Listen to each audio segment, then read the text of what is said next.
ونستغفره ونؤمن به ونتوكل عليه ونعوذ بالله من شرور أنفسنا ومن سيئات أعمالنا ونعوذ بالله من شرور أنفسنا ومن سيئات أعمالنا ونعوذ بالله من شرور أنفسنا ومن سيئات أعمالنا من يهده الله فلا مضل له ومن يضلله فلا هادي له ونشهد أن لا إله إلا الله وحده لا شريك له ونشهد أن سيدنا ومولانا محمدا عبده ورسوله صلى الله تعالى عليه وعلى آله وأصحابه وبارك وسلم تسليما كثيرا كثيرا أما بعد فأعوذ بالله من الشيطان الرجيم بسم الله الرحمن الرحيم فلا وربك لا يؤمنون حتى يحكموك فيما شجر بينهم ثم لا يجدوا في أنفسهم حرجا مما قضيت ويسلموا تسليما بزرگوں اور دوستوں، جیسا کہ آپ کو معلوم ہے کہ ہر ماہ کے آخری منگل میں آپ کے سامنے اللہ اور اللہ کے رسول صلی اللہ علیہ وسلم کے ہوئے ارشادات جن کا تعلق انسان کی زندگی کے ساتھ، انسان کے عمل کے ساتھ، انسان کے اس دنیا میں رہتے ہوئے جو کام کرنے کے ہیں ان کے ساتھ ان کا تعلق ہے۔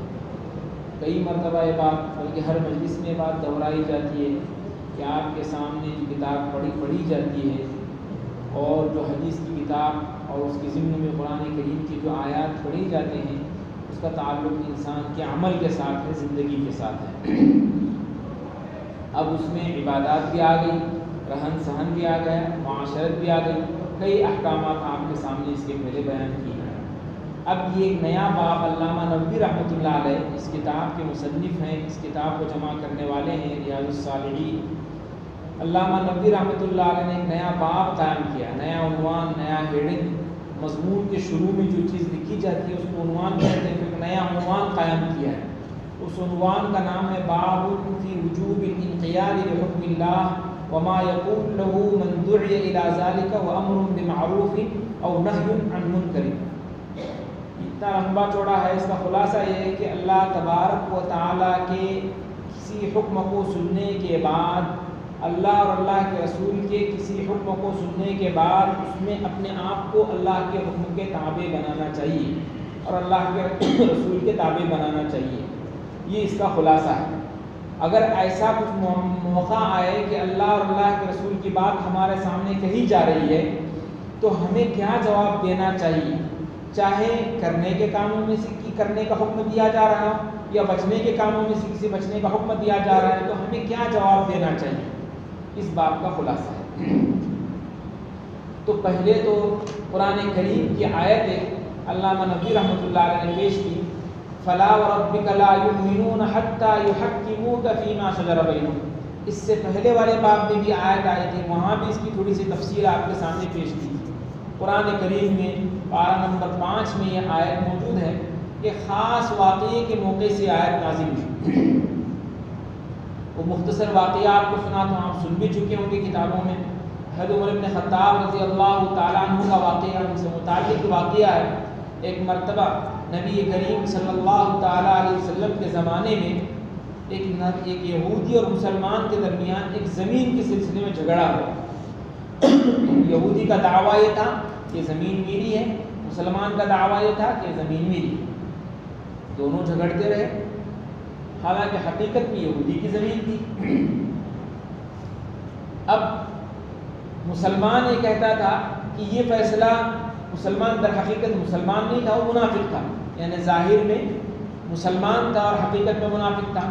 پہلے بھی بات بیان کی گئی ہے کہ نبی کریم صلی اللہ علیہ وسلم کے دور میں جو مدینہ طیبہ میں رہنے والے لوگ تھے وہ 3 قسم کے تھے۔ ایک تو سچے پکے مسلمان، ایک مشرکین کافرین یہود و نصارہ اس میں آ گئے، اور ایک منافقین کی جماعت۔ اب منافقین کی جماعت اس سلسلے میں بتا دیا گیا تھا کہ نفاق ظاہری اور نفاق باطنی. بہرحال لمبی چوڑی تفصیلیں. جو ظاہر میں کلمہ پڑھتے تھے اور حقیقت میں دل میں یہ مسلمان نہیں تھے. تو یہ مسلمان نام تو مسلمان تھا, مسلمانوں میں شمار ہوتا تھا, اللہ کے رسول صلی اللہ علیہ وسلم کے فہرست میں نام تھا مسلمان, حضور کی مجلس میں بیٹھا کرتے تھے, آ کر حضور کے احکامات کو سنا کرتے تھے, تو مسلمان ہی کہیں گے. چنانچہ یہودی کا یہ کہنا تھا کہ یہ فیصلہ نبی کریم صلی اللہ علیہ وسلم کی خدمت میں لیا جائے اور حضور جو فیصلہ کریں گے میں ماننے کے لیے تیار ہوں. اور مسلمان کا کہنا تھا جو در حقیقت منافق تھا کہ یہ فیصلہ تمہارے سردار یعنی کعب بن اشرف جو یہودیوں کا سردار تھا ان کے پاس لے جایا جائے اور وہ جو فیصلہ کریں گے ہم مانیں. حالانکہ مسلمان کو تو چاہیے تھا تو پہلے نبی کریم صلی اللہ علیہ وسلم بس تشریف لاتے. تو بہرحال کئی دنوں تک بحث ہونے کے بعد یہودی کی بات غالب آئی اور یہ فیصلہ نبی کریم صلی اللہ تعالیٰ علیہ وسلم کی خدمت میں پیش ہوا. جب نبی کریم صلی اللہ تعالیٰ علیہ وسلم نے پوری گواہ اور شہادتیں سنی تو زمین کا فیصلہ یہودی کے حق میں کر دیا. یعنی یہودی حقیقت میں مالک ہے اور یہ جو مسلمان منافق ہے اس کا مالک نہیں. جو بھی طریقہ تھا قضا کا جو طریقہ اس طریقے کے مطابق نبی کریم صلی اللہ علیہ وسلم نے فیصلہ سنا دیا. جب نبی کریم صلی اللہ علیہ وسلم نے فیصلہ سنایا تو جو منافق تھا مسلمان نام کا تھا اس کے دل میں قدورت پیدا ہوئی, اس کے دل کے اندر اس فیصلے کے سلسلے میں دل تنگ ہوا اور کہا کہ میں مسلمان ہوں, میرے حق میں فیصلہ کرنا چاہیے. حالانکہ حضور کے پاس تو کیا تھا, انصاف. اللہ اور اللہ کے رسول کا ایک اصول ہے کہ انصاف جو بھی ہو. حالانکہ ایمان لاتا نہیں, اللہ کے اوپر ایمان نہیں لایا, یہود ہے, مسلمانوں کا دشمن ہے, اس کے باوجود جب دلائل یہ ثابت ہو گئے کہ یہ زمین یہود کی ہے تو اللہ کے رسول صلی اللہ علیہ وسلم نے یہودی کا فیصلہ کر دیا. بہرحال مسلمان کے دل میں لیکن یہ فیصلہ ناگوار گزرا. اس آیت میں یہی بتا رہے ہیں فلا وربک لا یؤمنون حتی یحکموک فیما شجر بینہم. فلا وربک اللہ کی قسم کسی مسلمان کو لا یؤمن وہ مسلمان نہیں ہو سکتا, مومن کامل نہیں ہو سکتا یہاں تک کہ جو فیصلہ نبی کریم صلی اللہ علیہ وسلم کرے اس سلسلے میں اس کے دل میں اگر قدورت آتی ہے تو وہ کامل ایمان والا نہیں ہو سکتا. بہرحال یہ فیصلہ لے کر ان دونوں نے نبی کریم صلی اللہ علیہ وسلم نے تو فیصلہ کر دیا یہودی کے حق میں. باہر آنے کے بعد یہود مسلمان نے کہا کہ یہ فیصلہ مجھے پسند نہیں, معاذ اللہ, اور کہا کہ حضرت عمر بن خطاب کے پاس جائیں گے, وہ جو فیصلہ کریں گے وہ ہمیں منظور ہے. اور مسلمان کے دل میں یہ بات تھی کہ عمر بن خطاب رضی اللہ تعالیٰ جو کفار اور یہود کے متعلق بہت سخت مزاج تھے, ان کے کسی معاملے کو گوارا نہیں کرتے تھے, ان کے کسی معاملے کو برداشت نہیں کرتے تھے, تو یقیناً میرے حق میں فیصلہ کریں گے. اب یہودی بھی بہت چالاک تھا, اس نے کہا کہ نبی کے فیصلے کے بعد عمر کا کیا فیصلہ, تو اس نے بھی مان لیا ٹھیک ہے چلو عمر بن خطاب کے پاس جائیں گے. جب عمر بن خطاب رضی اللہ تعالیٰ کے گھر تشریف لے گئے, جانے کے بعد سب سے پہلے یہودی نے فیصلہ بات شروع کی. اس نے کہا کہ دیکھو یہ معاملہ ہے, یہ زمین کے دعوے دار ہیں, میں بھی دعوے دار ہوں, اور حقیقت میں زمین میری ہے اور یہ اس کے گواہ ہیں, شواہد ہیں, اور نبی کریم صلی اللہ علیہ وسلم نے فیصلہ میرے حق میں کر دیا ہے, لیکن یہ فیصلہ اس مسلمان کو منظور نہیں ہے. کس نے کہا, یہودی نے حضرت عمر بن خطاب کے سامنے واقعہ سنایا. جب حضرت بن خطاب نے سنا تو مسلمان سے پوچھا کہ کیا واقعی یہودی سچ کہہ رہا ہے, نبی کریم صلی اللہ علیہ وسلم نے اس کے حق میں فیصلہ کیا اور اس کو فیصلہ پسند نہیں ہے. اس نے کہا کہ ہاں نبی کریم صلی اللہ علیہ وسلم نے یہودی کے حق میں فیصلہ دیا ہے لیکن مجھے یہ فیصلہ پسند نہیں. اچھا تو رکو. کچھ دیر رکا, اندر گئے, تلوار لائی اور مسلمان کو قتل کر دیا. کیا کر دیا مسلمان کو, اور کہا کہ جو نبی کا فیصلہ نہیں مانتا اس کا عمر کے پاس یہ فیصلہ ہے. یہ عمر بن خطاب تھے, کیا تھے, جو نبی کی بات نہیں مانتا, جو نبی کے فیصلے کو نہیں مانتا, اب میں فیصلے کے لیے نہیں بیٹھوں گا, میرے پاس یہ فیصلہ ہے تو اس کی گردن. اب پورے مدینہ میں ہوا ہو گیا کہ بھئی عمر نے قتل کیا, قصاص میں عمر کو, مسلمان کو قتل کیا, قصاص میں عمر کو قتل کرو. اس وقت اللہ تبارک و تعالیٰ نے آیت نازل فرمائی ہے عمر بن خطاب کی شان میں, اور یہ حکم نازل فرمایا کہ اللہ کے رسول صلی اللہ علیہ وسلم جب کسی معاملے میں تمہارے درمیان فیصلہ کرے تو تمہیں یہ کہنا چاہیے سمعنا واطعنا, ہم نے سنا اور ہم نے اطاعت کی. اس کے بارے میں اگر دل میں چون چرا, دل میں برازگی آئے گی تو وہ تم مسلمان نہیں ہو سکتے, تم ایمان والے نہیں ہو سکتے. فلا وربک قسم ہے تمہارے رب کی، لا یؤمن، وہ مسلمان ایمان والا مومن نہیں ہو سکتا جس کے دل میں نبی کریم صلی اللہ علیہ وسلم کے فیصلے کے بعد قدورت پیدا ہو، جس کے دل میں نبی کریم صلی اللہ علیہ وسلم کے فیصلے کے بعد اس فیصلے کو انکار کر دے، وہ مسلمان نہیں ہو سکتا۔ لہذا عمر بن خطاب نے جس کو قتل کیا ہے وہ مسلمان نہیں تھا، مسلمان نہیں تھا، کہاں سے قصاص آئے گا؟ تو بہرحال حضرت عمر بن خطاب کی تائید میں آیت نازل ہوئی۔ لیکن علامہ نبوی رحمۃ اللہ علیہ اس آیت کو لا کر یہ بتانا چاہ رہے ہیں کہ دیکھو اللہ تبارک و تعالیٰ کا کوئی حکم جب سامنے آئے تو ہمارا یہ فریضہ ہے اللہ کے رسول کا اور اللہ کا کہ ہم نے سن لیا، اطاعت۔ اب اگلا مسئلہ جو ہے وہ آگے آیت آ رہی تفصیل سے، سورۃ بقرہ کی آخری آیت آ رہی، اس میں تفصیل آپ کے سامنے بتاؤں گا۔ ہمیں یہ کرنا چاہیے وَيُسَلِّمُ تَسْلِيمًا، ہم نے مان لیا، ختم۔ اگر کیوں کا لفظ ہمارے پاس نہیں ہونا چاہیے۔ آج کل ہماری ایک عام عادت بن چکی ہے کہ ہم علت تلاش کرتے ہیں، وجہ تلاش کرتے ہیں۔ اسلام کے شریعت کے حکم کے معاملے میں علت تلاش کرنا بہت بری بات ہے۔ بھائی اللہ تعالیٰ نے وضو کا حکم دیا، کیوں وضو کا حکم دیا؟ تم کون پوچھنے والے ہوتے؟ تم تو اللہ کے بندے ہیں، غلام ہیں۔ بھئی ہم ہمارے نوکر کو ایک کام کا حکم دے یہ کرو، وہ کہے ایسا کیوں بول رہے ہو؟ وہ ہم کو پوچھ سکتا ہے؟ اس کو کوئی حق نہیں پوچھنے کا۔ اسی طرح ہم بھی اللہ کے بندے اور اللہ کے غلام ہیں۔ اللہ اگر کسی کام کا ہمیں حکم دیتا ہے، اللہ کے رسول صلی اللہ علیہ وسلم ہمیں کسی بات کا حکم دیتے ہیں تو ہمیں یہ اختیار نہیں کہ ایسا کیوں، ایسا کیوں۔ اگر ہم ایسا کیوں پوچھتے ہیں اس کے مطابق فرماتے ہیں کہ وہ کامل ایمان والا نہیں ہے، تو ہمیں سوال کرنے کا حق نہیں ہے۔ علامہ نبوی رحمۃ اللہ علیہ نے بات کام فرمایا کہ اللہ کے حکم اور اللہ کے رسول صلی اللہ علیہ وسلم کے حکم کے آگے اپنی تمام خواہشات کو تابع بنا دو، جھکا دو، منقاد کر دو، یہ اللہ کا حکم، اس کے آگے کچھ نہیں، ہم نے سن لیا، ہم نے اطاعت کی۔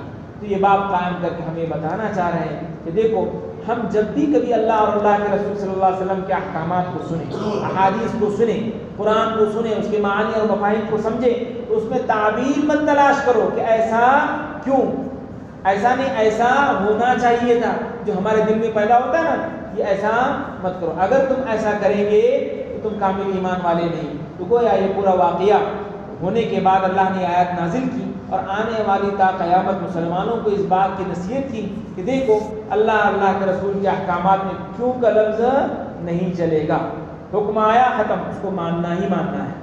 اب رہا علتوں کا، ایک فقہا کے اندر بحث ہے علماء میں، وہ ہم لوگوں کا کام نہیں۔ ہم کو بھی چاہیے کہ ہم اس چیز میں پڑھنا چاہتے ہیں تو اتنا علم حاصل کریں جتنا فقہا دیتے ہیں۔ باقی ضرورت کا جو علم ہے وہ تو انسان کو حاصل کرنا ضروری ہے، فرائض ہیں، واجبات ہیں، مکروہات ہیں، گناہ ہیں، منکرات ہیں، مفسدات ہیں، یہ چیزیں تو ضروری ہیں، لیکن کیوں کی وجہ تلاش کرنے کے لیے ہم کو کیا کرنا پڑے گا؟ پورا عالم بننا پڑے گا، اچھا عالم بننا پڑے گا۔ تو بہرحال تو وہ بھی وجہ کس کے لیے ہے؟ وہ بھی تسلی کے لیے نہیں، بلکہ سامنے والے کو جواب دینے کے لیے۔ جو منافقین پیدا ہوں گے قیامت تک، جن کے دل میں اسلام، ظاہر میں اسلام ہوگا، دل کے اندر بغض عداوت، آج بھی دنیا میں لوگ ہندوستان میں کہیں مسلمانوں کا لیبل لگا ہوا ہے لیکن قرآن کے خلاف بات کر رہے ہیں، اسلام کے خلاف بات کر رہے ہیں، ظاہر بات ان کو تو جواب دینا پڑے گا۔ تو بہرحال یہ آیت لا کر بتا رہے ہیں کہ دیکھو اللہ اور اللہ کے رسول کا حکم جب آ جائے تو کچھ نہیں، خاموش۔ حضرت آدم علیہ السلام کی کامیابی کا راز علامہ انور شاہ کشمیری رحمۃ اللہ علیہ نے لکھا ہے کہ حضرت آدم علیہ السلام کیوں کامیاب؟ تو ظاہر میں بات مشہور ہے، کتابوں میں بھی لکھی ہوئی ہے کہ حضرت آدم علیہ السلام کی پیدائش سے پہلے اللہ تبارک و تعالیٰ نے فرشتوں کو حکم دیا کہ دیکھو میں اپنا ایک خلیفہ زمین میں بنانے والا ہوں، میں اپنا ایک خلیفہ زمین میں بنانے والا ہوں۔ تو فرشتوں نے سامنے سے کہا اے اللہ تم ایسے آدمی کو، ایسے لوگوں کو، اپنے ایسی مخلوق کو پیدا کر رہے ہیں جو آپ کی نافرمانی کرے گی، فساد مچائے گی دنیا کے اندر، خون خرابہ کرے گی۔ ہم تو آپ کی تقدیس بیان کرتے ہیں، پاکی بیان کرتے ہیں، ہم کو خلافت ملنا چاہیے، ہم خلیفہ بننا چاہیے۔ اللہ نے کہا کہ جو میں جانتا ہوں تم نہیں جانتے، خاموش ہو۔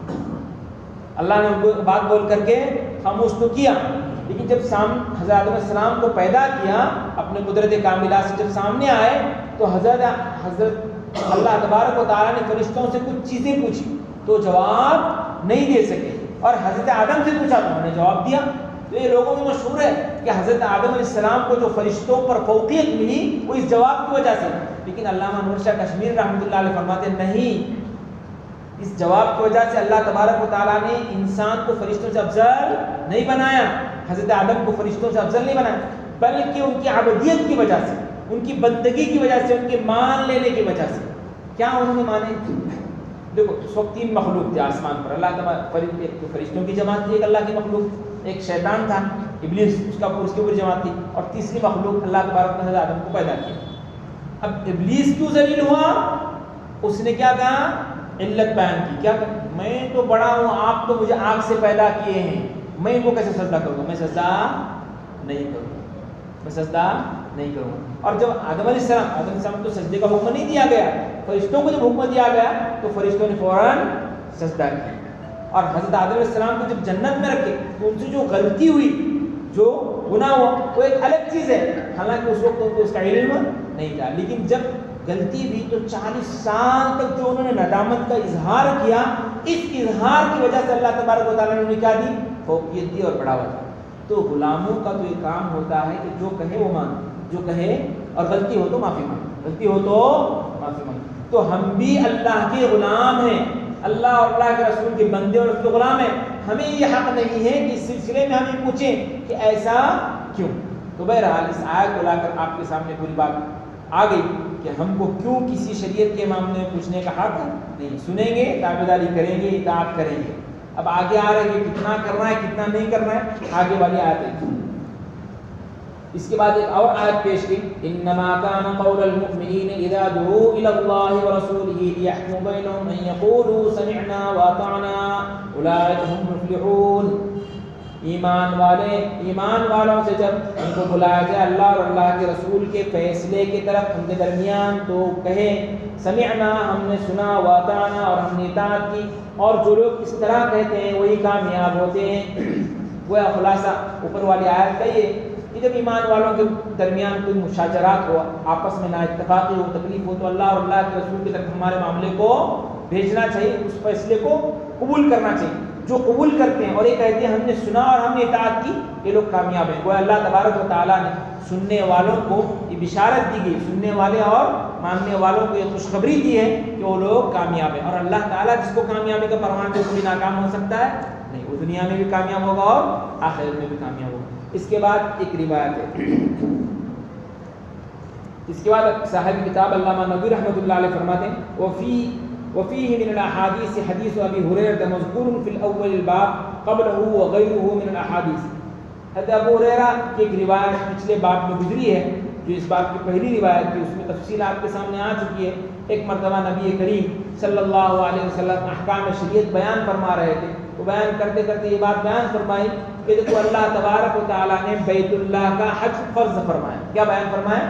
اللہ تعالیٰ نے بیت اللہ کا حج فرض فرمایا۔ اتنا جملہ اللہ کے رسول صلی اللہ علیہ وسلم نے اپنی زبان سے نکالا۔ جب نکالا تو ایک صحابی کھڑے ہوئے اور پوچھا کل عام، کہ ہر سال فرض ہے اللہ کے رسول؟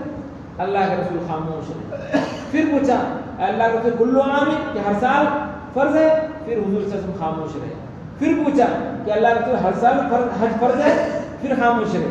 پھر تھوڑی سی طبیعت میں غصہ ہوا، حضور غصے کی کیفیت میں کہا کہ اگر میں ہاں کہہ دیتا تو اللہ تبارک و تعالیٰ تمہیں ہر سال حج فرض کر دیتے اور تم اس کو بجا نہیں لا سکتے۔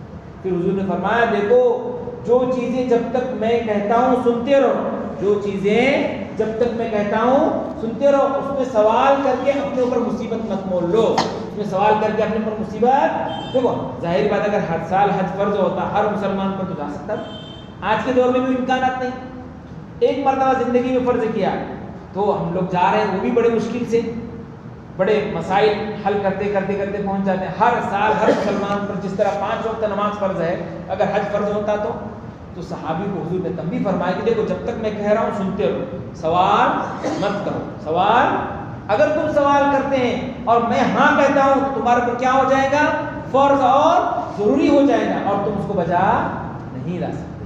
تو بہرحال یہ حضور کے کہنے کا خلاصہ یہ علامہ نبوی رحمۃ اللہ علیہ بات بیان کر کے پچھلے باب میں بھی روایت آ چکی ہے جس میں بات بتا دی گئی کہ اللہ اور اللہ کے رسول صلی اللہ علیہ وسلم کے آگے سوال نہیں، کیوں کا بھی لفظ نہیں، اور سوال ہاں سمجھ میں کچھ نہیں آیا تو پوچھ سکتے ہیں، تو پوچھنے کی اجازت ہے، لیکن سمجھ میں آنے کے باوجود اس میں بنی اسرائیل کا واقعہ تفصیل سے گزرا. بنی اسرائیل نے کیا کیا؟ یہ پچھلے یہود جو آج یہود و نصارہ ہیں، جن کو کہتے ہیں ہم لوگ یہود، یہ لوگ حضرت موسیٰ علیہ السلام کی قوم ہے. حضرت موسیٰ علیہ السلام کے زمانے میں قتل ہوا، قرآن کریم میں تفصیل سے واقعہ. قتل ہونے کے بعد مقتول قاتل کو تلاش کیا جا رہا ہے، کس نے قتل کیا؟ کوئی ملنے کے لیے تیار نہیں ہے. تو یہود آئے حضرت موسیٰ تمہارا رب سے پوچھو، اللہ تعالیٰ سے پوچھو ان کی قاتل کون ہے. تو اللہ تعالیٰ نے کہا کہ ایک گائے ذبح کرو، گائے کا گوشت اس کو لگاؤ تو خود زندہ ہو کے بول دے گا کہ کون قاتل ہے.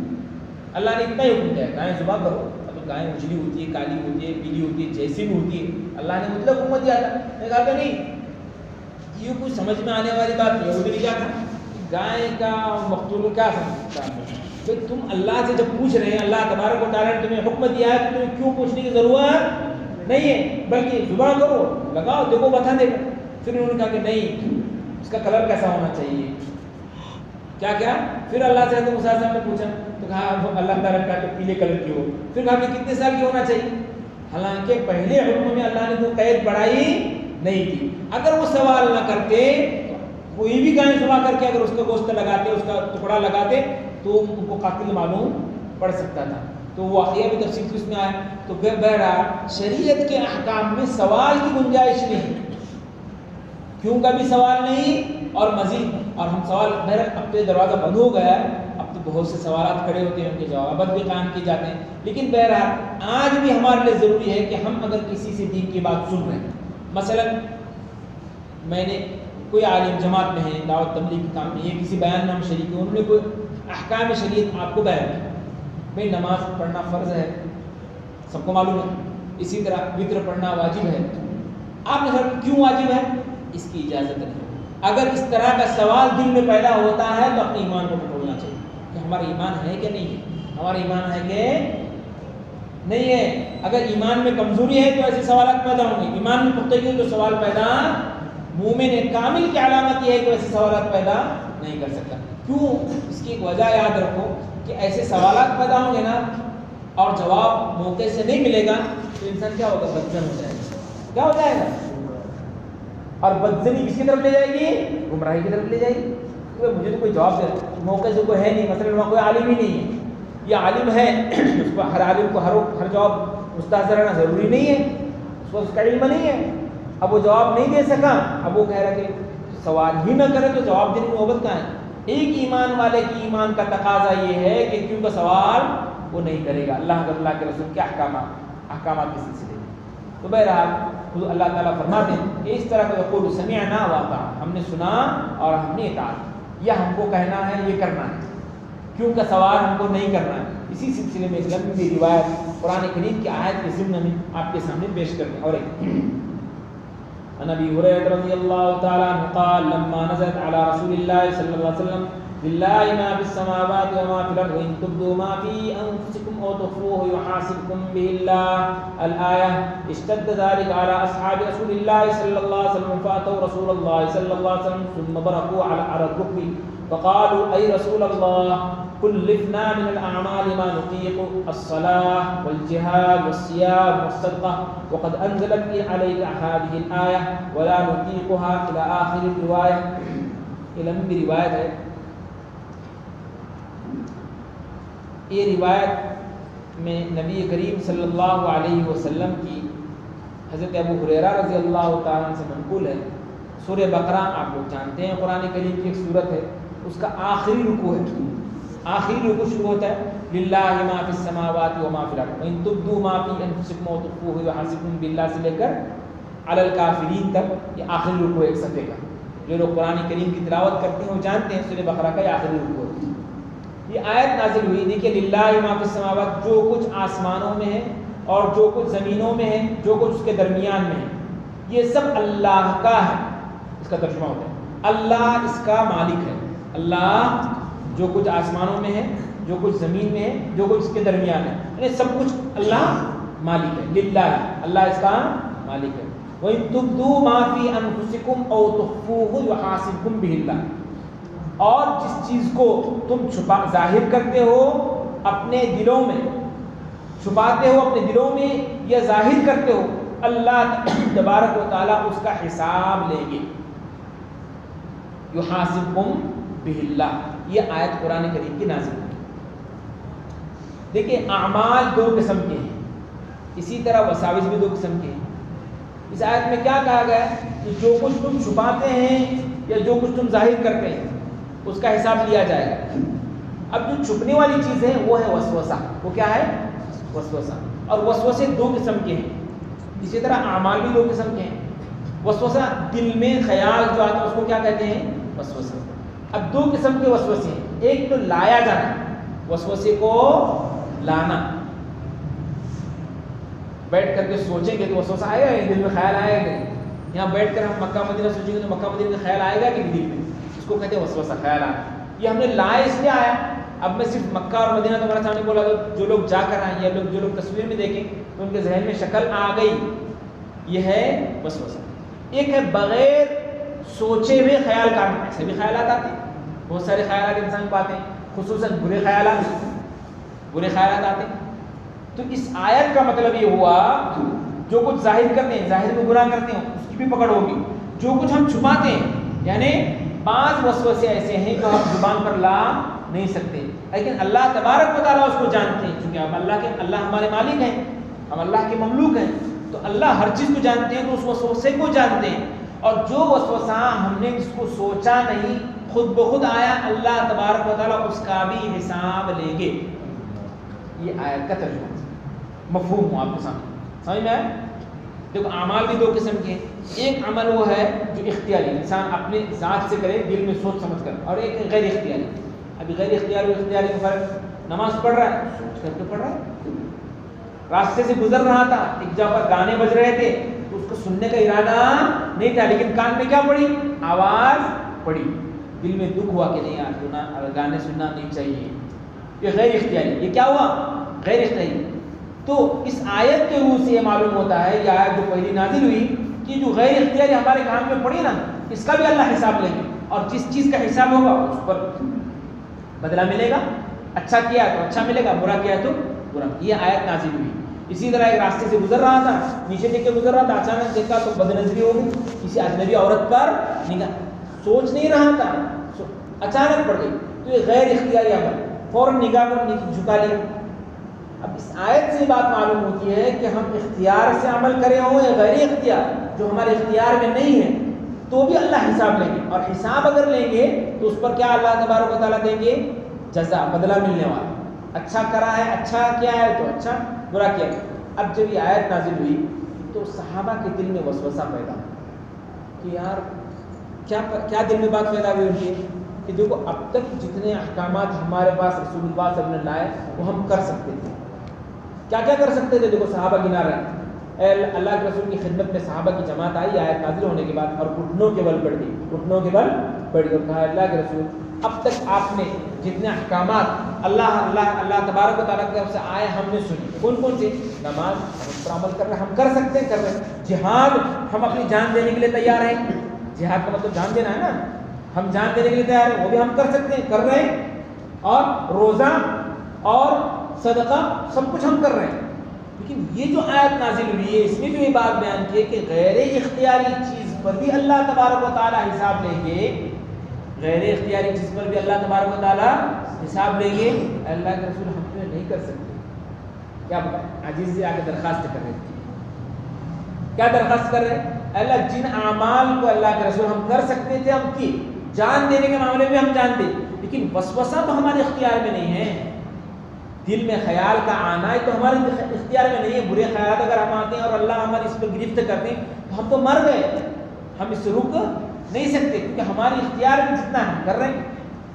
بھائی بد نظری مت کرو، آنکھ کو نیچے کے اوپر کر دی ہی نہیں. جھوٹ مت بولو، زبان کو بالکل بند کر دی، جھوٹ بولتے ہی نہیں. اللہ نے حکم دیا غیبت مت کرو، بالکل کسی کا تذکرہ نکلا تو فوراً کسی کی غیبت مت کرو، رک رہے. اللہ نے نماز کا حکم دیا، نماز کی پابندی کر رہے. تو جو ہم کرنا چاہتے تھے کر رہے ہیں. لیکن جو غیر اختیاری ہے، اچانک چلتے ہوئے نظر پڑی عورت پر، اس پر بھی اگر اللہ تعالیٰ ہماری مواخذہ کریں گے تو ہم تو مر گئے، تو یہ کر نہیں سکتے. یہ کس کے سامنے آ کر بولے؟ اللہ کے رسول صلی اللہ علیہ وسلم کے سامنے آ گئے. حالانکہ اللہ کے رسول صلی اللہ علیہ وسلم اس کا معنی جانتے تھے، کہ اس سے مراد غیر اختیاری عمل نہیں ہے، اختیاری عمل ہی ہے، لیکن اس کے باوجود حضور اکرم صلی اللہ علیہ وسلم نے تنبیہ فرمایا. کیا فرمایا؟ کیا تم بھی پچھلی امتوں اور اہل کتاب کی طرف یہ گئے، اہل کتاب یہود و نصارہ کی طرح اس طرح کہہ رہے ہو کہ ہم نے سنا اور ہم نے نافرمانی کی؟ کیا تم یہ کہہ رہے ہو؟ اس سے میں آ کر حضور میں، کیونکہ حضور کا ایک معمول تھا کہ جب تک کسی بھی معاملے میں خود کو شرع صدر ہوا لیکن اللہ کی طرف سے حکم نازل نہیں ہوتا تب تک صحابہ کے سامنے بولتے نہیں. حضور کا کہنا تھا کہ جب اللہ نے یہ آیت نازل کی تو عمل کرنا ہی کرنا ہے، ختم. صحابہ یہ کہہ رہے کہ غیر اختیاری ہم عمل نہیں کر سکتے، لیکن حضور یہ تنبیہ کرنا چاہتے تھے کہ ایک مسلمان کا، ایک ایمان والے کی ایمان کا تقاضا یہ ہے کہ وہ جب سنے تو ہاں ہم عمل کریں. آپ بعد میں دیکھیں گے اب کیا اللہ معاف کر، غلطی بھی، غیر اختیاری بھی آ گیا ہمارے اس میں، وہ بات کا معاملہ ہے، لیکن شروع میں پہلا مرحلہ یہ ہے کہ سمعن و طاعۃ، ہم نے سنا، ہم نے فرما برداری کی، اے اللہ بس باقی والوں. تو حضور نے کیا کیا؟ تنبیہ کی. اتقولون کما قال اہل الکتاب من قبلکم سمعنا وعصینا. اہل کتاب حضرت موسیٰ علیہ السلام کی جماعت، حضرت عیسیٰ علیہ السلام کی جماعت، یہ لوگ کیا کرتے تھے؟ بہت ستایا انہوں نے، انبیاء کو بہت تکلیف دی، آج بھی مسلمانوں کو تکلیف دی ہے. بہرحال اللہ تبارک و تعالیٰ نے پیدا ہی ان کو ایسا کیا ہے، تو وہ انبیاء کو، حضرت موسیٰ علیہ السلام کو بہت تکلیف دی. حضرت موسیٰ علیہ السلام دعوت دیتے، ایمان لاتے جماعت، کہ کہیں گئے آئے تو پھر واپس مشرک ہوتے، کافر ہوتے، پھر بت پرستی کرتے، بہت حضرت ہارون علیہ السلام کو ستایا. تو وہ کیا جواب دیتے؟ سامنے سے جواب دیتے، سمعنا وعصینا، ہاں ہم نے سنی اللہ کو، ہم نے نافرمانی کی. کیا بولتے تھے؟ سمعنا، ہم نے سنا، وعصینا، ہم نے اللہ کا حکم سنا، ہم اللہ کی نافرمانی کر رہے. جاؤ. یہ ان کا طرز عمل تھا. کس کا؟ یہود و نصارہ کا، پچھلی امتوں کا. اسی طرح ایک موقع پر کہا جا تو اور تیرا رب لڑ جا، ہم لڑنے والے. اللہ تعالیٰ کی طرف حکم آیا کہ بھئی یہ جماعت کے ساتھ جہاد کرو، قتال کرو. تو ان یہودیوں نے کہا حضرت موسیٰ سے کہ جا تو اور تیرا رب لڑ جا، ہم لڑنے والے نہیں. معاذ اللہ. اس طرح کے اکھڑ قوم تھی. تو حضور اکرم نے فرمایا دیکھو اللہ نے ایک آیت نازل کی، وہ آیت نازل کرنے کے بعد تمہارے دل میں خیال پیدا ہوا کہ تم بھی پچھلے امتوں کی طرح ایسا کہہ رہے ہو کہ ہم نے سنا اور ہم نے نافرمانی کی. یہ گویا تنبیہ کرنا چاہتے ہیں کہ ایسا مت کرو، بلکہ کیا کہو، ہم نے سنا، ہم نے اطاعت کی، یقیناً ہم مانیں گے، دل سے مان لیں. اب اگلا جو معاملہ ہے نہیں ہو رہا ہے، اب جیسے کئی احکامات مسلمانوں سے چھوٹ جاتے، اب اس کا کیا؟ اس کے لیے اللہ نے آپشن رکھا کہ معافی مانگو پھر کرنے لگو. معافی مانگو، توبہ کرو. کیا نماز اب تک چھوٹی ہے نا؟ ٹھیک ہے اللہ معاف کر دے، پچھلے نمازیں میں پڑھنا شروع کروں گا، یہاں سے نماز پڑھنا شروع کروں گا اور پچھلے نماز کی میں قضا ایک ایک کر کے کروں گا. معافی طرف ہو گئی. تو اللہ نے اس کے لیے راستہ رکھا ہے. تو حضور نے تنبیہ فرمایا. ابھی تنبیہ فرمایا پھر فوراً حضور نے فرمایا کہ بلکہ ایسا تم کہو سمعنا واطعنا، سمعنا واطعنا، ہم نے سنا، اور غفرانک ربنا والیک المصیر. اور پھر یہ بھی کہو کہ اللہ ہمیں معاف کر اور ہم تجھ پر تیرے طرف لوٹ کر آنے والے.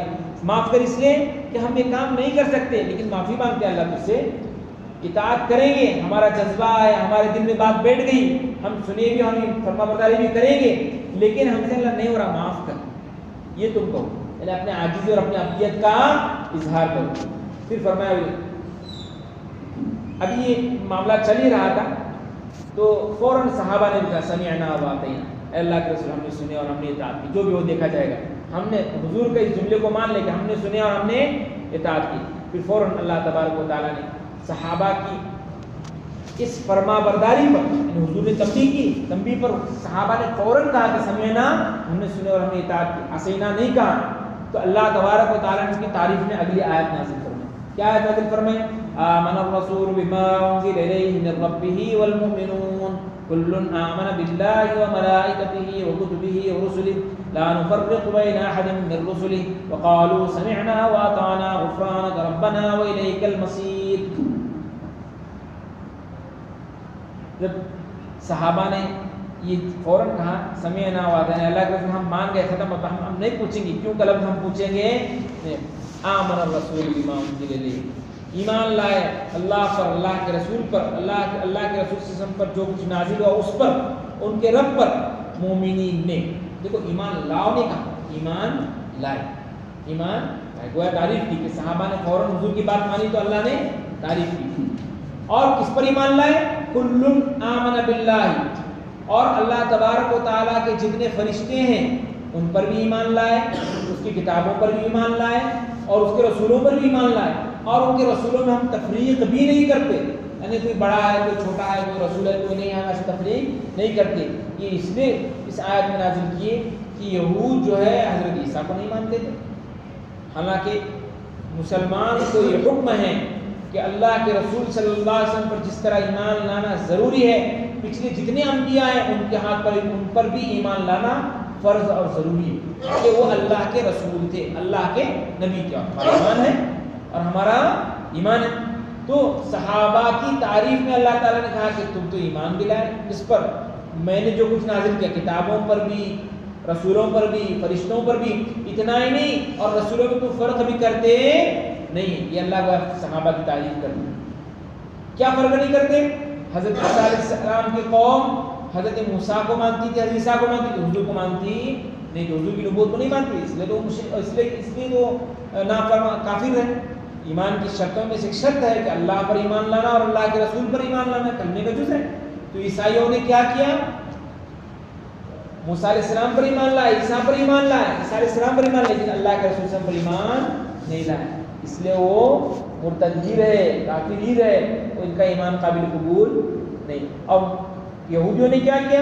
موسیٰ علیہ السلام پر بھی ایمان لائے، عیسیٰ علیہ السلام پر ایمان نہیں لایا، اور نبی کریم صلی اللہ علیہ وسلم پر اور دیگر بہت سارے نبیوں پر بھی ایمان نہیں لائے۔ تو اللہ تعالیٰ تعریف میں کریں لا نفرق بین احد من رسله، ہم یعنی صحابہ جو ہے رسولوں کے درمیان تفریق بھی نہیں کرتے کہ بعض پر ایمان لائے بعض پر ایمان نہیں۔ وقالوا، اور وہ کہتے ہیں، یعنی کون کہتے ہیں؟ صحابہ نے حضور کی اطاعت میں سمعنا، ہم نے سنا، واطعنا، اور ہم نے اطاعت کی، غفرانک، اے اللہ تو معاف کر دے، ربنا والیک المصیر، تیری ہی طرف لوٹ کر کے جانا ہے۔ گویا اللہ تبارک و تعالیٰ نے کہ فوراً پہلی آیت نازل کی، اس کے بعد اللہ کے رسول صلی اللہ علیہ وسلم پر جو کا شبہ تھا اس شبہ کو پیش کیا، تو حضور نے کہا کہ کیوں چرا دین کے معاملے میں کرنے کا، میں تو فوراً صحابہ نے کہا کہ ٹھیک ہے اللہ کے رسول ہم نے مان لی، اللہ نے ان کی تعریف کی، اور پھر اللہ تبارک و تعالیٰ ابھی آگے حکم فرماتے ہیں لا یکلف اللہ نفسا الا وسعها لها ما کسبت وعلیہا ما اکتسبت۔ اللہ تبارک و تعالیٰ کسی بھی آدمی کو، کسی بھی جان کو، کسی بھی نفس کو اس کی طاقت سے زیادہ حکم دیتے نہیں ہیں، اور جو کچھ وہ کرے گا اس کا حساب کر رہا ہوگا، یعنی غیر اختیاری چیز ہٹا دی اس آیت کے اندر۔ اللہ تعالیٰ نے کیا کر دی؟ اوپر اختیاری چیز غیر اختیاری چیز دونوں پر اللہ تعالیٰ حساب لینے والے تھے، دونوں پر اللہ تعالیٰ بدلہ دینے والے تھے، اور جب صحابہ نے یہ معاملہ پیش کیا، اس خدشے کو ظاہر کیا، اور حضور کی تنبیہ پر صحابہ نے فوراً کہا کہ ہم نے سن لیا، ہم نے اطاعت کی، ہم نے فرما برداری کی، جو مومن کی شان ہوتی ہے، تو فوراً اللہ تبارک کہ اللہ کسی بھی بندے پر اس کی جتنی طاقت ہے اس سے زیادہ مکلف بناتے، اتنا ہی وہ کر سکتا ہے، جتنا ہی اللہ حکم دیتے جتنا وہ کر سکتا ہے، نہیں کرتے وہ بات دوسری ہے، وہ ہماری سستی ہے، وہ ہماری غفلت ہے۔ نماز ہم نہیں پڑھ سکتے، سب مسلمان پڑھ سکتے ہیں پھر بھی نہیں آتے، کیوں؟ کیا اللہ نے ان پر ظلم کیا؟ نہیں کیا، اللہ نے تو ایک ایسا حکم دیا کہ وہ کر سکتے تھے، نہیں کرتے، وہ ان کی غلطی ہے۔ تو بہرحال فوراً اللہ تبارک و تعالیٰ نے حکم میں تخفیف کی کہ اللہ تبارک و تعالیٰ کسی بھی آدمی پر ایسا بوجھ نہیں ڈالتے جو وہ نہیں کر سکتا، اور لہا ما کسبت وعلیہا ما اکتسبت، جو کچھ وہ کرے گا یعنی ارادہ بالارادہ جو کرے گا اسی پر اس کا مواخذہ ہوگا، اسی پر اس کا بدلہ ہوگا، اسی پر اس کا حساب ہوگا۔ پھر صحابہ نے یہ دعا کی ربنا ولا تؤاخذنا ان نسینا واخطانا، اے ہمارے رب ہماری گرفت اور پکڑ مت کر ان چیزوں میں جس میں ہم بھول جائیں یا چوک کریں۔ اللہ تعالیٰ نے جواب میں کہا نعم، جی میں نہیں کروں گا۔ دیکھو اللہ کا انسان جب عبدیت پر آ جاتا ہے، انسان جب اپنی بندگی پر آ جاتا ہے تو اللہ تبارک و تعالیٰ بھی کہتے ہیں کہ نہیں میرا بندہ ہے۔ اسی لیے ایک حدیث میں آتا ہے کہ جب انسان اللہ سے کہتا ہے اللہ مجھے معاف کر، تو اللہ فرشتوں سے کہتا ہے دیکھو اس کو معلوم ہے کہ میرے سے کوئی معاف کرنے والا نہیں، اس لیے مجھ سے معافی مانگا۔ یعنی یہ کہنا کسی بندے کے بارے میں فرشتوں کے سامنے اللہ کا بہت بڑی بات ہے۔ تو انسان اپنی عبدیت جو ایک مومن کے ایمان کا تقاضا ہے اگر نیچے اتر جائے تو اللہ تبارک و تعالیٰ بھی راضی ہوتے ہیں۔ تو بہرحال تو صحابہ ربنا، آئے ہمارے پروردگار لا تؤاخذنا ان نسینا واخطانا، ہم اگر کسی چیز میں بھول جائیں غلطی کریں تو ہماری گرفت نہ کر، مواخذہ نہ مت کر۔ اللہ نے کہا نام، جی ہاں میں نہیں کروں گا، یعنی انسان عبدیت پر۔ اس کے بعد پھر دعا کی ربنا ولا تحمل علينا اسرا كما حملته على الذين من قبلنا، اے اللہ ہمارے اوپر ایسے احکام نازل نہ فرما جو ہم نہ کر سکتے ہو، جیسا کہ تو نے پچھلی امتوں پر نازل کیا تھا۔ دیکھو کچھ احکام ایسے تھے پچھلی امتوں میں، مثلا اگر کپڑا ناپاک ہو گیا تو کپڑا دھونے سے پاک نہیں ہوتا، اتنا کپڑا کاٹنا پڑتا تھا۔ کیا کرنا پڑتا تھا؟ کپڑا کاٹ کے سکتے ہیں۔ آج ہم کر سکتے ہیں؟ کتنے کپڑے پھاڑیں گے؟ اور اسی طرح پچھلے امتوں میں کیا حکمت ہے؟ یہ حکمت ہے کہ اگر کوئی آدمی بڑا گناہ کی مقدار کے اگر گناہ کیا تو اپنے آپ کو قتل کرانے کا، کیا کرانے کا، تو ہی اس کا گناہ معاف ہوتا تھا، ورنہ گناہ معاف نہیں ہوتا۔ آج ہے ہمارے دور میں بس زبان سے کوئی اللہ معاف کر دے، میں نہیں کرتا، اللہ معاف کر دیتے۔ جو 3 شرطیں ہیں توبہ کے شرائط کے ساتھ، دل میں عزم ہو کہ آئندہ نہیں کروں گا، اور ندامت شرمندگی ہو، معافی ہو، اور پکا دل میں ارادہ کہ آئندہ کبھی بھی نہیں کروں گا، اور جو گناہ کر رہا ہے اسے چھوڑ دے۔ تو یہ 3 شرطوں کے ساتھ انسان اگر توبہ کرے اللہ معاف کرتے۔ اور پچھلی امتوں میں کیا تھا؟ ایسا نہیں تھا، بلکہ ان کیا کہتا اور بھی بہت سارے بہت مشکل احکام تھے۔ تو صحابہ نے دعا کی اے اللہ ہم پر ایسے احکامات تو نازل نہ فرما جس کا ہم بوجھ اٹھا نہیں سکتے، جیسا کہ تو نے پچھلی امتوں میں نازل کیا تھا۔ اور تو اللہ نے صحابہ کے جواب میں کہا نعم، ہاں میں تم پر ایسے احکامات نازل، اسی لیے اتنے ہمارے احکامات آسان ہیں۔ کتنے آسان ہیں؟ بہت احکامات آسان ہیں۔ ان کو کرنا چاہے تو کرنا ہی نہیں چاہے گا تو اس کو مشکل ہی جائیں گے، اور مشکل بھی جائیں گے، اور مزید اس پر اگر یہ سوالات کرے گا کیوں تو وہ بھی ہاتھ سے نکل جائے گا۔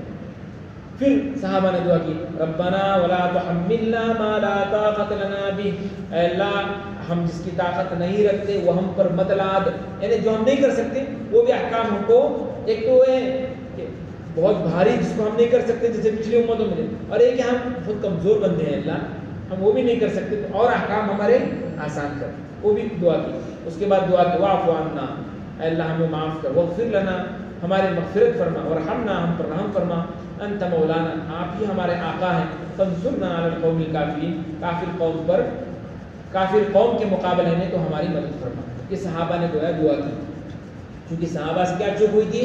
دل میں بات پیدا ہوئی کہ ہمیں نہیں کر سکتے اللہ کو، حالانکہ ایسی بات پیدا تو حضور نے تنبیہ کی، فوراً انہوں نے مان لیا، جیسے ہی مانے اللہ نے احکام کی تخفیف کی کہ پہلا میں نے حکم دیا تھا اختیاری غیر اختیاری میں تمہاری گرفت کروں گا، لیکن تم مان گئے اب میں ہلکا کرتا ہوں کہ تم جو اختیار سے کرو گے اس پر میں گرفت کروں گا، غیر اختیاری پر گرفت نہیں کروں گی۔ وساوس کے سلسلے میں ایک بات یاد رکھو، حدیث میں آتا ہے رسول اللہ صلی اللہ علیہ وسلم کا ارشاد ہے کہ وسوسہ جو آتا ہے نا، وسوسہ اختیار سے تو لانے کی اجازت نہیں، بیٹھ کے گندے فلمیں سوچ رہا ہے دل میں، وسوسہ آئے گا ہی، شہوانی خیالات اگر سوچے گا تو وسوسہ ہے کہ یہ تو گناہ ہے، جرم ہے، اللہ کے گرفت ہوگی، لیکن سوچ نہیں رہا، دل میں برے خیالات آ رہے ہیں تو اس کو چھوڑ دینے کا، کیا کرنے کا، نظر آتے رہتے ہیں، ایک راستہ ہے، دل بھی ایک راہ گزر ہے، وساوس کی راہ گزرنے کا راستہ ہے، لیکن اس سے دل میں جو تکلیف ہوتی ہے، کامل ایمان والا ہو نا، بہت زیادہ وساوس اگر آتے ہیں تو اس کو دل میں کیا ہوتی ہے، تکلیف ہوتی ہے، یہ تکلیف پر کیا کرنے کا، صبر کرنے کا، اس سے ایمان میں اضافہ ہوتا ہے، کیا ہوتا ہے ایمان میں۔ صحابہ نے ایک مرتبہ اللہ کے رسول سے حاضر ہوئے، کہا اللہ کے رسول ہمارے دل میں ایسے وساوس آتے ہیں کہ ہم اس کو زبان پر لا نہیں سکتے، ہم زبان پر لا نہیں سکتے۔ حضور نے فرمایا یہی تو ایمان ہے، کیا کہا، ارے زبان پر تم نہیں کیوں نہیں لا سکتے، شرم کے بارے نہیں لا سکتے، ڈر کر نہیں لا رہے ہیں، ہم زبان پر اتنے گندے خیالات آتے ہیں، اتنے برے وساوس آتے ہیں، کہا کہ اس پر ڈٹے رہو کہ بھائی یہ وساوس آتے رہیں گے جاتے رہیں گے، ہم ایک اللہ۔ پھر بھی حضور نے دعا سکھائی کہ اگر ایسا ہو تو اتنی دعا پڑھو آمنت باللہ ورسول، بہت زیادہ اگر وساوس آتے ہیں انسان کو تو یہ دعا چھوٹی سے پڑھ لینا چاہیے، آمنت باللہ ورسول، میں ایمان لا اللہ پر اس کے رسول پر۔ اگر عربی میں یاد نہیں ہوتی تو اردو میں ترجمہ بھی پڑھ سکتے ہیں کہ میں ایمان لا اللہ اور اس کے رسول پر، انشاءاللہ وسوسے ختم ہو جائیں گے۔ تو وسوسے آنے سے گھبرانا نہیں ہے، وسوسے آنے سے بلکہ کیا کرنا ہے، ان وسوسوں کو دبانا ہے اور صبر کرنا ہے، انشاءاللہ ایمان میں اضافہ ہوگا۔ تو بہرحال آج کے اس باب سے یہ بات معلوم ہوئی کہ ایمان والے کا ایمان کا تقاضا یہ ہے کہ جیسی احکام شریعت کو سنیں، اللہ کے احکام کو سنیں، سمعا وطاعۃ، سن لیا اور اطاعت فرما بردار، دل سے ہم نے مان لیا اللہ، پھر دیکھیں گے آگے جو ہوگا ہوگا، نہیں ہوا تو معافی مانگیں گے، لیکن ہم نے مان لیا، کیوں کا سوال ہم نہیں کریں گے۔ دیکھو صحابہ کی یہ صفت تھی، صحابہ کی کیا صفت تھی، یہ صفت تھی جب کوئی حکم ان کے سامنے پیش کیا جاتا فوراً سمعاً وطاعة. صدیق اکبر رضی اللہ تعالیٰ کا واقعہ مشہور ہے. حضرت صدیق رضی اللہ تعالیٰ ایک مرتبہ حضرت عائشہ صدیقہ رضی اللہ تعالیٰ عنہ پر جب تہمت لگی، الزام لگی معاذ اللہ، بہت تکلیف ہوئی، اس لیے کہ بیٹی ہے. اس سے بھی زیادہ یہ کہ حضور کی بیوی ہے، زوجہ مطہرہ ہے، ان پر یہ تہمت لگنا، الزام لگنا بڑی تکلیف کی بات ہے. تو حضور کو بہت، حضرت صدیق اکبر کو چونکہ والد ہونے کی حیثیت سے اور حضور کی اہلیہ محترمہ ہونے کی وجہ سے بہت تکلیف ہوئی. اور الزام لگانے میں بہت سارے منافقین تھے، وہاں کچھ اچھے صحابہ بھی تھے. اب ظاہر ہے باہوں میں بہ جاتے ہیں. اصلاً الزام لگانے والے تو منافقین تھے، منافقین کی جماعت تھی، لیکن ساتھ میں بولتے بولتے اتنا چرچا ہوگا کہ کچھ مسلمان بھی بولنے لگے ہاں ایسا ہو سکتا ہے معاذ اللہ. تو حضرت مصطح، یہ حضرت صدیق اکبر رضی اللہ تعالیٰ عنہ کی قریبی رشتہ دار تھی رشتے میں، لیکن بہت غریب تھی. اور حضرت صدیق رضی اللہ تعالیٰ مالدار آدمی تھے، اللہ نے ان کو مال بھی دیا تھا، فضل بھی دیا تھا. تو چونکہ ان کے پاس مال تھا تو یہ غریب رشتہ دار کی مدد کرتے تھے. کیا کرتے تھے؟ مدد کرتے تھے، ان کے گھر کا راشن کرتے تھے، خفیہ کی مدد کرتے تھے. تو صدیق اکبر رضی اللہ عنہ ان کی مدد جاری رکھے. حضرت عائشہ کا یہ واقعہ ہوا، تہمت لگنے کا، الزام لگنے کا. آپ لوگوں نے بھی واقعہ کو سنا ہوگا یا کہیں آگے آئے گا تو انشاءاللہ سنا دیا جائے گا. تو تب بھی وہ تو خدمت ان کی جو مدد کرتے تھے وہ جاری تھی. لیکن قرآن کریم میں آیتیں نازل ہوئی. کتنی آیتیں؟ 20 آیتیں نازل ہوئی حضرت صدیقہ عائشہ رضی اللہ تعالی عنہ ہماری ماں کے سلسلے میں کہ یہ بری ہیں، پاک ہیں، صاف ہیں، یہ جو کچھ لگا ہے ان پر الزام ہے، تہمت ہے. اس طرح کے سورہ نور میں 20 آیتیں نازل ہوئی. کتنی آیتیں نازل ہوئی؟ 20 آیتیں. اب تو دودھ کا دودھ پانی کا پانی ہو گیا کہ جو یہ لگا رہے تھے یہ سب کیا تھے؟ کوڑے کے مستحق ہیں، مال کے مستحق ہیں، انہوں نے الزام لگایا، تہمت لگایا. ایسے ہم عائشہ نہیں. تو چونکہ منافقین ان کو سزا مل رہی تھی، لیکن جو چند اچھے صحابہ اچھے مسلمان تھے، منافق نہیں تھے، وہ بھی ان کے باہوں میں آئے تو اس میں حضرت مصطح تھے. تو جب یہ آیتیں نازل ہوئی تو صدیق اکبر رضی اللہ تعالیٰ نے قسم کھائی کہ میں قسم کھاتا ہوں آج کے بعد میں مصطح کی مدد نہیں کروں گا. کیونکہ رشتہ دار تھے، مسلمان پکے تھے، منافق نہیں تھے. میں ان کی مدد نہیں کروں. میں ان کی مدد بھی کرتا ہوں اور پھر بھی میری بیٹی پر الزام لگا. میری بیٹی پر نہیں، حضور کی بیوی پر. میری بیٹی تو ہے لیکن پہلے کیا ہے؟ اللہ کے نبی کی بیوی ہے، ان پر انہوں نے الزام لگا. تو انہوں نے قسم کھائی. جیسی قسم کھائی اللہ کی طرف سے حکم نازل ہوا کہ دیکھو ان کی غلطی ہوئی، ان کی سزا کی تو ان کو تو سزا ملنا ہو تو ملے گی، لیکن اللہ تبارک و تعالیٰ نے جن کو مال دیا ہے، جن کو اللہ نے دولت دیا ہے، اہل فضل میں سے ہیں، ان کو چاہیے کہ اس طرح قسم نہ کھائیں کہ میں ان کی مدد کرتا تھا اب نہیں کروں گا. صدیق اکبر پر آیت نازل ہوئی، یعنی صدیق اکبر کے متعلق رسول اللہ صلی اللہ علیہ وسلم پر آیت نازل ہوئی. فوراً حضرت نبی کریم صلی اللہ علیہ وسلم نے صدیق اکبر کو بلایا کہ تمہارے متعلق آیت نازل ہوئی، تم نے کیا قسم کھائی تھی؟ تو آیت پڑھ کر کے نبی کریم صلی اللہ علیہ وسلم نے سنائی تو فوراً توبہ کی اور کہا کہ میں قسم کھاتا ہوں کہ میں اب ضرور مدد کروں گا.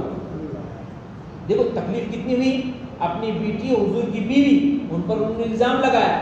جب تک الزام صاف نہیں ہوا معاملہ تب تک تو دیتے رہے، لیکن جب اللہ کی طرف سے بات معلوم ہو گئی کہ الزام لگانے والے جھوٹے ہیں اور اماں عائشہ رضی اللہ تعالیٰ عنہ پاک صاف ستھرا ہے، ان پر تہمت بلا وجہ الزام لگایا گیا ہے، جب یہ بات صاف ہوئی تو انہوں نے قسم کھائی. کیوں قسم کھائی؟ تکلیف کی بنیاد پر. اور کس کی؟ حضور کی بیوی اماں عائشہ پر.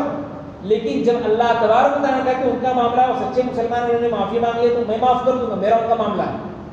لیکن تم نے جو قسم کھائی کہ میں ان کی مدد نہیں کروں گا، یہ قسم کھانا تمہارا غلط ہے، اس طرح قسم تم کو کھانا نہیں چاہیے. جب یہ آیت نازل ہوئی صدیق اکبر کو بلا کر رسول اللہ صلی اللہ علیہ وسلم نے جب کہا فوراً سمعاً وطاعۃ، اے اللہ کے رسول میں نے سنا، میں مان لیا، اب میں قسم کھاتا ہوں کہ میں ان کی مدد کروں گا. اب میں قسم کھاتا ہوں کہ میں ان کی مدد کروں گا. اب ظاہر ہے پچھلی قسم اس کا کفارہ ادا کر دی. تو بہرحال کے صحابہ کی صفت تھی کہ جب کوئی بات احکام شریعت کی سن لیتے تو بس ختم، اپنے آپ کو چھپا دیتے کہ بس اس کے آگے کوئی بات نہیں، بس یہ اللہ کے رسول کا اور اللہ کا حکم ہے، اس کے آگے ہم نہ سنیں گے نہ بولیں گے نہ کچھ. تو ہم کو بھی چاہیے، پورے بات کا خلاصہ یہی ہے کہ ہم کو بھی چاہیے کہ اللہ اور اللہ کے رسول کی جب ہم احکامات سنتے ہیں کسی بھی مجلس میں، بس سمعاً ہوتا، سن لیا، ہم مان لیا، ہم عمل کریں گے. اب کوتاہی ہو رہی تو معافی مانگو، بات کا معاملہ ہے. لیکن شروع میں ایک بندہ کیوں اور یہ کیسے ہو سکتا ہے، جو آج کے مسلمانوں نے کیسے ہو سکتا ہے، حجاب کے بارے میں ہم چل رہا ہے. بہرحال بہت سارے معاملات ہیں ان میں میں جانا بھی نہیں چاہتا ہوں، لیکن یہ بات میں کر رہا ہوں کہ کیسے ہو سکتا ہے جملہ بہت غلط ہے جو آج کے مسلمانوں کے زبانوں پر ہے. ہوتا ہے اللہ نے صاف کہہ دیا کہ میں نے ایسا کام کا حکم دیا ہے تم نہیں کر سکتے. صحابہ نے کہا کہ ہم جہاد کر سکتے ہیں، اپنی قربانی دے سکتے ہیں، لیکن غیر اختیاری خیالات ہم لوگ نہیں سکتے. صحابہ جان دینے کی بات کر رہے ہیں، لیکن اللہ نے ابھی تو جان دینے کا بھی جہاد فرض نہیں ہوا، جب ہوگا تو نکلنا ہے. تو بہرحال جو اللہ نے ایک انسان کو حکم دیا ہے جو وہ انسان کر سکتا ہے، اس لیے جب بھی ہمارے سامنے کوئی احکام شریعت بتا دیے گئے فوراً سمعا وطاعۃ سنیں اور اس پر عمل کریں. اللہ تبارک و تعالیٰ ہمیں عمل کے توفیق عطا فرمائے. یہ باب پورا ہوا. آگے باب ہے باب فی النہی عن البدع محدثات الامور، دین کے اندر نئے کاموں کو ایجاد کرنا، بدعت کو پیدا کرنا، اس کے بارے میں جو اللہ اور اللہ کے رسول صلی اللہ علیہ وسلم نے منع فرمایا اس سلسلے میں احکامات بیان کیے جائیں گے. اب تو انشاءاللہ رمضان کے بعد جو کیونکہ رمضان سے پہلے مدرسے کے کام کا مسئلہ ہے اور رمضان میں بھی مشکل ہے، رمضان کے بعد انشاءاللہ مجلس ہوگی. اللہ تبارک و تعالیٰ ہمیں عمل کی توفیق عطا فرمائے.